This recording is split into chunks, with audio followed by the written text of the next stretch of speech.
विश्व पर्यावरण दिवस पर सीएम धामी ने किया वृक्षारोपण। वन मंत्री सुबोध उनियाल भी रहे मौजूद। पर्यावरण संरक्षण का दिया सीएम ने संदेश। देहरादून में उत्तराखंड राज्य आंदोलनकारी मंच के पूर्व घोषित कार्यक्रम के तहत दिया गया धरना। छत्तीसगढ़ आरक्षण व राज्य आंदोलनकारियों के चिन्हीकरण की मांग। विश्व प्रसिद्ध दक्षेश्वर महादेव के और नीलकंठ मंदिर में महिलाओं की छोटे वस्त्र पहनकर आने पर लगाई गई पाबंदी। श्री पंचायती महानिर्वाणी अखाड़े द्वारा लिया गया फैसला। जोशीमठ के हेमकुंड यात्रा मार्ग पर हिमस्खलन की चपेट में आकर दबे 6 यात्री। रेस्क्यू कर 5 यात्रियों को बचाया। एक महिला यात्री की हुई मौत। राज्य में पार्किंग की समस्या के समाधान के लिए 12 शहरों में पहाड़ में बनाई जानी है टनल पार्किंग। पौड़ी में 2, टिहरी में 6, उत्तरकाशी में 2 और नैनीताल में 2 पार्किंग शामिल। कुख्यात गैंगस्टर लॉरेंस बिश्नोई के नाम पर हरिद्वार के हार्डवेयर व्यापारी संतोष महेश्वरी से मांगी गई रंगदारी। पुलिस ने अभियुक्त वीरेंद्र छोटा सोनार और गोविंद बाबा को गिरफ्तार किया है। आप देख रहे हैं के न्यूज, खबरों का सारथी। नमस्कार, खबर उत्तराखंड में आप सभी का स्वागत है। मैं हूं आपके साथ यशी शुक्ला और सीधे देहरादून ले चलते हैं आपको, जहां पर रोजगार मेले में नियुक्ति पत्र वितरित कार्यक्रम में मुख्यमंत्री पुष्कर सिंह धामी पहुंचे। क्या कुछ कह रहे हैं, सुन लेते हैं। भाई प्रमोद नैनवाल जी, अपर मुख्य सचिव राधा रतूड़ी जी, हमारे सचिव प्रावधिक शिक्षा तकनीकी शिक्षा श्री रविनाथ रमन जी, डायरेक्टर तकनीकी शिक्षा श्री आरपी गुप्ता जी, सामने बैठे हुए हमारे विधायक गंगोत्री श्री सुरेश चौहान जी, श्री दुर्गेश पंत जी, तकनीकी शिक्षा विभाग के सभी आए हुए अधिकारीगण, और आज जिनके लिए आज और जिनके निमित्त आज ये शानदार कार्यक्रम आयोजित हो रहा है, और पूरे प्रदेश के अंदर 2100 से भी ज़्यादा इस समारोह को मिलाकर आज इनको सबको नियुक्ति प्रमाण पत्र मिल रहे हैं, या जो विभिन्न संस्थानों में अपनी सेवाएं देने के लिए तैयार हो चुके हैं। ऐसे दूर दराज से आए हुए सभी छात्र छात्राओं का मैं हृदय की गहराइयों से आप सबका अभिनंदन करता हूं, और जिन छात्र छात्राओं को, हमारे भाई बहनों को जिनको आज नियुक्ति पत्र यहां पर प्राप्त हो रहे हैं, उनको मैं बधाई देता हूं, शुभकामनाएं देता हूं, और साथ में उनके उज्जवल भविष्य की कामना करता हूं। आदरणीय प्रधानमंत्री नरेंद्र मोदी जी के नेतृत्व में 9 वर्षों से देश में युवाओं को रोजगार और स्वरोजगार के क्षेत्र में जोड़ने का जो अभियान चल रहा है, उसमें हाल ही में एक और कड़ी जुड़ी, और ये कड़ी है रोजगार मेले की। रोजगार मेले के इस दिव्य अभियान के अंतर्गत ही इस प्रकार के कार्यक्रम आयोजित हो रहे हैं, जिसमें हमारे सभी छात्र छात्राओं को, जिन्होंने अपना शिक्षा का कालखंड पूरा कर लिया है, उसके बाद उन सभी को नियुक्ति मिलने का, उनको प्लेसमेंट मिलने का। मुझे बताया गया कि 25 अप्रैल 2023 को माननीय मंत्री जी भी गए थे, सुबोध उनियाल जी, कुमाऊं क्षेत्र के विभिन्न पॉलिटेक्निक संस्थाओं में अध्ययन कर रहे छात्र छात्राओं के लिए राजकीय पॉलिटेक्निक काशीपुर में, जिसको अभी आप सब लोगों ने यहाँ से वीडियो में भी देखा, 430 छात्राओं को उसमें रोजगार मिला था। इसी प्रकार से गढ़वाल क्षेत्र के युवाओं के लिए इस क्षेत्र में 8 मई 2023 को रोजगार मेला आयोजित कराया गया, जिसमें 608 युवाओं को रोजगार प्राप्त हुआ। और मुझे यह भी बताया गया कि ऑनलाइन जो प्लेसमेंट सेल के माध्यम से 401 एवं विभिन्न संस्थाओं में आयोजित कैंपस प्लेसमेंट, जिससे 669 छात्र एवं छात्राओं को रोजगार प्रदान किए जाने के साथ ही कुल मिलाकर 2108 छात्रों एवं छात्राओं को रोजगार प्राप्त हुआ है। इसके लिए मैं तकनीकी शिक्षा मंत्री जी को, हमारे सचिव और उनके डायरेक्टर और पूरी टीम तकनीकी शिक्षा से जुड़े हुए सभी जनों को, जिन्होंने इस बहुत ही, मैं कहूं कि एक ऐसा कार्य जिसने हमारे सभी छात्र छात्राओं को रोजगार से जोड़ने का काम किया, उन्होंने इस काम को सिद्धि तक पहुंचाया, यानी संकल्प को पूर्ण किया, वो बहुत बधाई के पात्र हैं। भाइयों बहनों, मैं एक बात और कहना चाहता हूं कि उत्तराखंड के अंदर प्रतिभाओं की कोई कमी नहीं है। आवश्यकता है तो मात्र और मात्र उचित अवसर और हमारे नौजवानों को, आने वाले हमारे कर्णधारों को एक दिशा देने की, दिशा दिखाने की इस कड़ी में आज की आवश्यकताओं को दृष्टिगत रखते हुए विभिन्न जो तकनीकी संस्थाओं में प्रशिक्षण हेतु आधुनिक सुविधाएं, ढांचागत विकास, उच्च स्तरीय ई लर्निंग केंद्रों की स्थापना, विभिन्न तकनीकों के विस्तार, अनुसंधान एवं प्रशिक्षण केंद्रों की स्थापना हेतु हमारे द्वारा, हमारी सरकार के द्वारा निरंतर प्रयास किए जा रहे हैं। हमारे छात्र छात्राओं में सॉफ्ट स्किल की कमी के दृष्टिगत हमारा इस दिशा में भी उन्हें ठीक प्रकार से स्किल करने का, ठीक प्रकार से पारंगत करने का प्रयास जारी है। हमारा उद्देश्य प्रदेश को सूचना प्रौद्योगिकी के क्षेत्र में विकसित करते हुए जनमानस की समस्याओं को पारदर्शितापूर्ण निराकरण कर गुड गवर्नेंस देना है, जिसमें मिनिमम गवर्नमेंट और मैक्सिमम गवर्नेंस शामिल है। हमारे इस कार्य में हमारा जो तकनीकी शिक्षा विभाग है, तकनीकी शिक्षा विभाग महत्वपूर्ण भूमिका निभा सकता है जिस काम को हम करना चाहते हैं। इसी के साथ साथ हमारी सरकार हमारे नौजवानों के रोजगार के लिए, हमारे नौनिहालों के रोजगार के लिए नई जो रोजगार नीति है उसको भी बनाने पर विचार कर रही है। हमारा उद्देश्य है आर्टिफिशियल इंटेलिजेंस, रक्षा उत्पाद, हिमालयी जैव विविधता, प्राकृतिक संसाधनों को बढ़ावा देने के साथ साथ स्टार्टअप, इनोवेशन आदि, जिसमें भी हमारे नई पीढ़ी, हमारे नौजवान भाई बहन काम कर रहे हैं, उन सभी को प्रोत्साहन देना, उनको आगे बढ़ाना, उनकी शुरुआत करवाना, ये हमारा उद्देश्य है। आज जिन छात्र छात्राओं को नियुक्ति प्रमाण पत्र दिए गए हैं, उनके अंदर जो जोश मैं देख रहा हूं, जब यहां से कोई भी बात आपसे जुड़ी हुई है, आपके संदर्भित है, तो आप सब लोग जिस प्रकार से यहाँ पर ताली बजा रहे हैं, क्लैपिंग कर रहे हैं, जिस प्रकार से आपके जोश एवं प्रतिभा। और यहाँ पर नियुक्ति पत्र वितरित कर रहे हैं मुख्यमंत्री पुष्कर सिंह धामी। और देहरादून से खबर आपको बता देते हैं, जो आप पर विश्व पर्यावरण दिवस आज और उसके मौके पर सीएम आवास में वृक्षारोपण किया गया है। वन मंत्री सुबोध उनियाल भी कार्यक्रम में मौजूद रहे। पर्यावरण संरक्षण का दिया सीएम ने संदेश। वन मंत्री सुबोध उनियाल भी रहे मौजूद। पर्यावरण संरक्षण का सीएम ने दिया संदेश। सीएम आवास में आपको बता दें कि किया वृक्षारोपण। वन मंत्री सुबोध उनियाल भी रहे कार्यक्रम में मौजूद।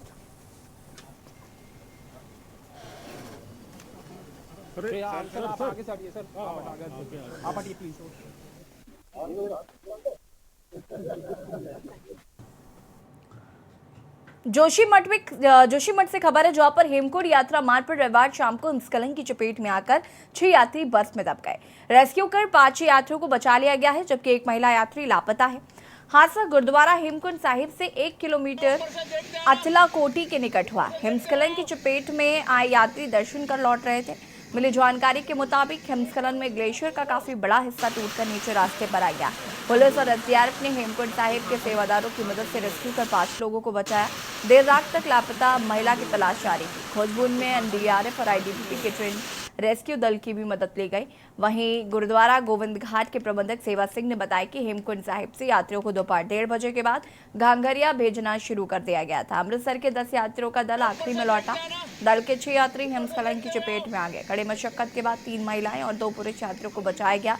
लापता महिला की पहचान कमलजीत कौर निवासी हमिका गेट अमृतसर के रूप में हुई है।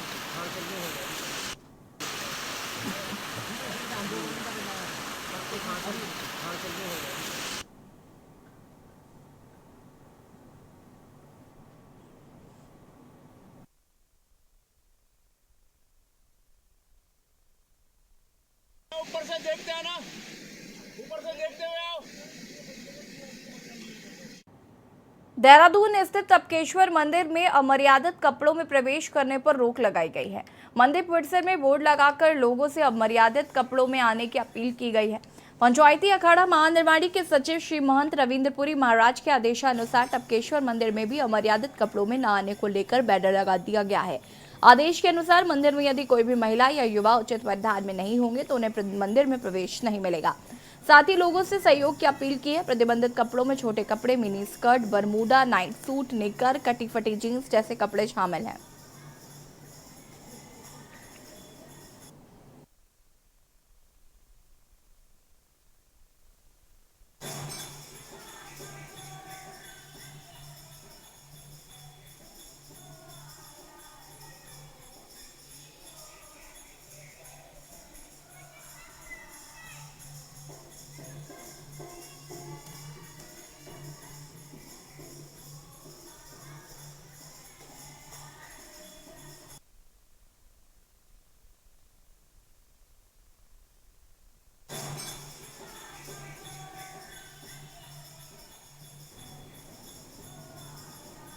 श्री पंचायती महानिर्वाणी अखाड़े द्वारा विश्व प्रसिद्ध दक्षेश्वर महादेव और नीलकंठ मंदिर में महिलाओं के छोटे वस्त्र पहनकर आने पर पाबंदी लगाई गई है। इस निर्णय के बाद संत समाज द्वारा देवभूमि उत्तराखंड में 4 धामों समेत तमाम धार्मिक स्थलों पर फैल रही अश्लीलता को लेकर सीएम पुष्कर सिंह धामी से अपील की गई है कि उत्तराखंड तीर्थाटन दृष्टि से देखा जाए और उसके लिए यहाँ आने वाले श्रद्धालुओं से अपील की जाए कि वो देवभूमि में आए तो अपने वस्त्रों का ख्याल रखें और तीर्थ क्षेत्रों की मर्यादा का पालन करें। जूना अखाड़ा के महामंडलेश्वर स्वामी प्रबोधानंद गिरी का कहना है कि पूरे देश में सनातन परंपरा की प्रेरणा देवभूमि उत्तराखंड से मिलती है।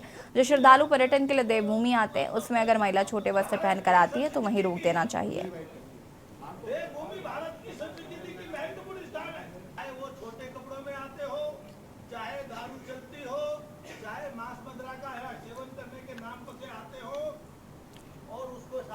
संबंध रखो और उसके बाद उसकी हत्या कर दो।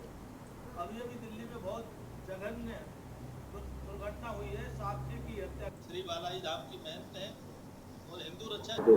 पूरे भारत में सनातन संस्कृति की प्रेरणा देवभूमि से मिलती है। उसको बचाने के लिए ये शॉर्टकट कपड़ों में आने वाले तीर्थ यात्रियों को जो पर्यटन के भाव से आते हैं उनको देवभूमि के प्रवेश पर ही रोकना चाहिए, सरकार को बिना विलंब करे। ये परंपरा उत्तराखंड सरकार को करना चाहिए ताकि पूरे देश में उदाहरण बने कि देवभूमि की संस्कृति को बचाने के लिए मुख्यमंत्री ने उत्तम पहल की। एक नहीं अनेक मंदिर में ड्रेस कोड पहले से लागू। कन्याकुमारी में हम भी कुर्ता पहन के नहीं जा सकते, सन्यासी होते हुए बिना हमें भी सिला हुआ वस्त्र पहनना पड़ेगा, कुर्ता उतार करके।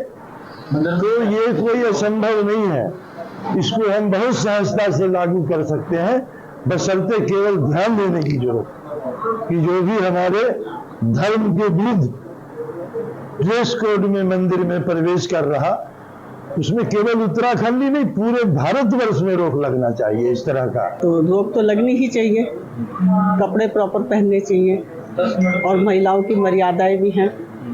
और हमारे तो समाज में क्या नाम पल्ला करने की भी वो है कि बाहर जाओ तो पल्ला करो, ये सारी चीज़ें हैं। तो ये सब होना ही चाहिए, क्योंकि जो बच्चे निकर पहन के आ जाते हैं, ये दूसरे कमेंट करते हैं लड़के तो कपड़ों पे, तो ये असभ्यता लगती है। बस हम महिलाओं को करेंगे क्या नाम है कि बच्चों को भी बताएंगे कि भाई प्रॉपर कपड़े पहनो, कि इसमें अन्न प्रदर्शन ना हो, है ना। तो ये तो होना ही चाहिए और पूरा प्रयास करेंगे कि भाई ये रोक लगे। कुख्यात गैंगस्टर लॉरेंस बिश्नोई के नाम पर हरिद्वार के हार्डवेयर व्यापारी संतोष माहेश्वरी से रंगदारी मांगने के मामले में पुलिस द्वारा खुलासा किया गया है। पुलिस ने इस मामले में 2 अभियुक्त वीरेंद्र छोटा सोनार और गोविंद बाबा को गिरफ्तार किया है। मामले की गंभीरता को देखते हुए एसएसपी अजय सिंह ने पुलिस और सीआईयू की इस विशेष टीमों का गठन कर जल्द ही मामले के खुलासे के निर्देश दिए थे। संतोष माहेश्वरी के मोबाइल पर कॉल करते हुए धमकी देते हुए रंगदारी के तौर पर 20 लाख रुपए का सोना मांगा गया था। ऐसा न करने पर हत्या करने की धमकी दी गई थी। मामले की जांच अभी भी पूरी नहीं हुई थी कि व्यापारी को फिर एक नंबर से धमकी मिली, जिसके बाद पुलिस द्वारा तुरंत मामले में कार्रवाई की गई। एसएसपी अजय सिंह का कहना है कि कुछ दिन पूर्व हरिद्वार हार्डवेयर व्यापारी संतोष माहेश्वरी द्वारा मुकदमा दर्ज कराया गया था। उन्हें फोन के माध्यम से कुख्यात गैंगस्टर लॉरेंस बिश्नोई के नाम से धमकी दी गई। पुलिस द्वारा इस मामले में तुरंत मुकदमा दर्ज किया गया है। जांच में पता चला है कि मोबाइल नंबर राजस्थान का है।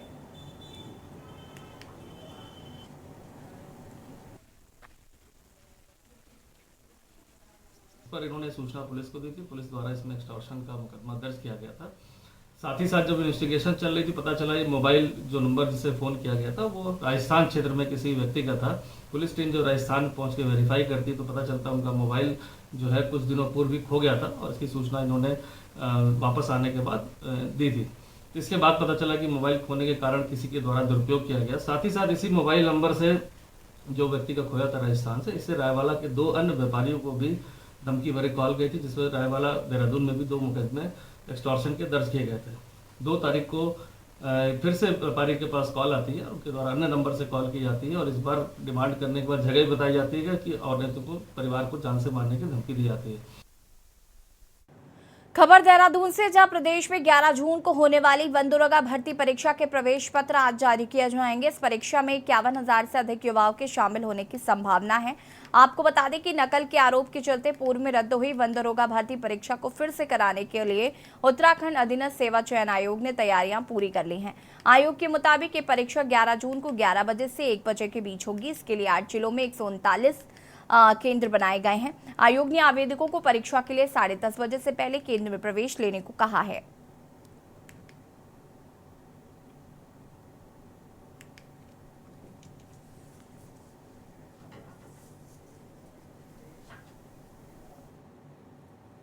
और यहाँ रुकेंगे, छोटे से ब्रेक के लिए जल्द हाजिर होते हैं। आप देख रहे हैं के न्यूज, खबरों का सारथी। फिर से आप सभी का स्वागत है। सरकार द्वारा समर्थ पोर्टल पर रजिस्ट्रेशन फीस लेने का विरोध एनएसयूआई ने किया है। एनएसयूआई के प्रदेश अध्यक्ष विकास नेगी ने कहा कि यह सरकारी पोर्टल है और इस पर रजिस्ट्रेशन के बाद प्रवेश के लिए परीक्षा अलग से नहीं होनी है, तो फिर शुल्क लेने का कोई औचित्य ही नहीं बनता। एनएसयूआई प्रदेश अध्यक्ष विकास नेगी ने कहा कि सरकार ने विश्वविद्यालयों में प्रवेश पंजीकरण के लिए समर्थ पोर्टल लॉन्च किया, जिसे सरकार शिक्षा के क्षेत्र में डिजिटल क्रांति के रूप में प्रचारित कर रही है। लेकिन पोर्टल पर पंजीकरण के नाम पर 50 रुपए शुल्क लिया जा रहा है। पंजीकरण के लिए जो दस्तावेज मांगे जा रहे हैं उनको अपलोड करने के लिए साइबर कैफे वाले 200 रुपए का शुल्क वसूल कर रहे हैं।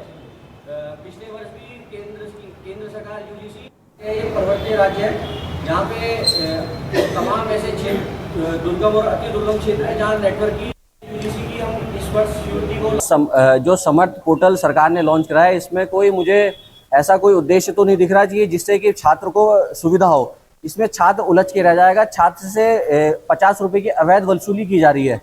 जो वसूली 50 रुपए की से सरकार द्वारा की जा रही है और 100 से 200 रुपए जब बच्चा महाविद्यालयों के बाहर जो साइबर कैफे उसमें फॉर्म भरने जाएगा, तो जो फोन का पैटर्न है वो इतना जटिल है और इतना मुश्किल है कि बच्चा अपने फोन से नहीं भर सकता। उसके लिए उसे साइबर कैफे की सहायता लेनी पड़ेगी और उस सहायता के लिए उसे 200 से 300 रुपए वे करना पड़ेगा। देहरादून में उत्तराखंड राज्य आंदोलनकारी मंच के पूर्व घोषित कार्यक्रम के तहत दीनदयाल पार्क में 2 मांगों को लेकर धरना दिया गया। छात्र आरक्षण में राज्य आंदोलनकारियों के चिन्हीकरण की सरकार से मांग की गई है। राज्य आंदोलनकारियों का कहना है कि मुख्यमंत्री इन बिंदु पर सिर्फ आश्वासन से काम चला रहे हैं। मुख्यमंत्री को महिलाओं के संघर्ष को याद कर जल्द से जल्द चिन्हीकरण और छात्र आरक्षण की मांग पूरी कर इस अध्याय को समाप्त कर देना चाहिए।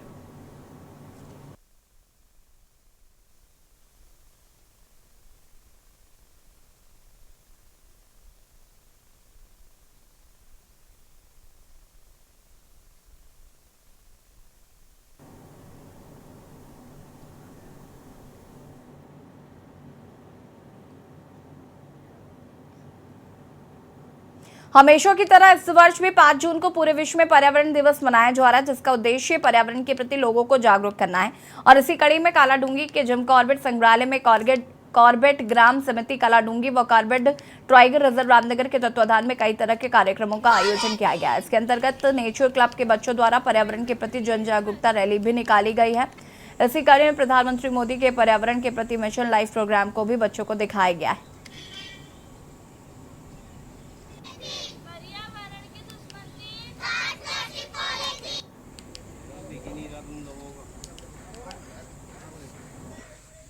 आप बेटा पीछे को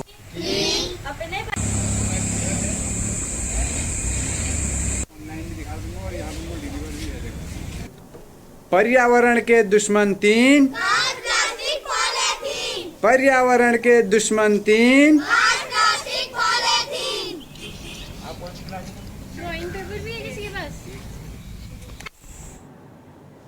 रामनगर विश्व पर्यावरण दिवस पर कॉर्बेट टाइगर रिजर्व द्वारा विश्व लाइफ स्टाइल ऑफ एनवायरनमेंट के तहत एक विशाल रैली रामनगर सीटीआर कार्यालय में निकाली जा रही है, जो रानीखेत रोड होते हुए ग्राम ढुकली पहुंची। रैली में सैकड़ों बच्चों ने प्रतिभाग किया। इस दौरान सीटीआर के निदेशक धीरज पांडे ने बताया कि मुख्यमंत्री पुष्कर सिंह धामी के आह्वान पर लाइफस्टाइल फॉर एनवायरनमेंट के तहत इस रैली को निकाला गया है। 1700 अलग अलग कार्यक्रम आयोजित किए गए हैं, उनमें से 3500 बच्चों ने प्रतिभाग किया है। इस कार्यक्रम का उद्देश्य पर्यावरण के प्रति जागरूक करने के साथ ही अपनी जीवन शैली को पर्यावरण के साथ ढालना है। तो उसके साथ जाओ, अकेला हो रह गया। अब तो भी जाना सब रही आया करते हैं। अंदर को आओ, वहाँ पर रैली हो रही है, आगे रैली। ठीक है, शुरू करें जी जी।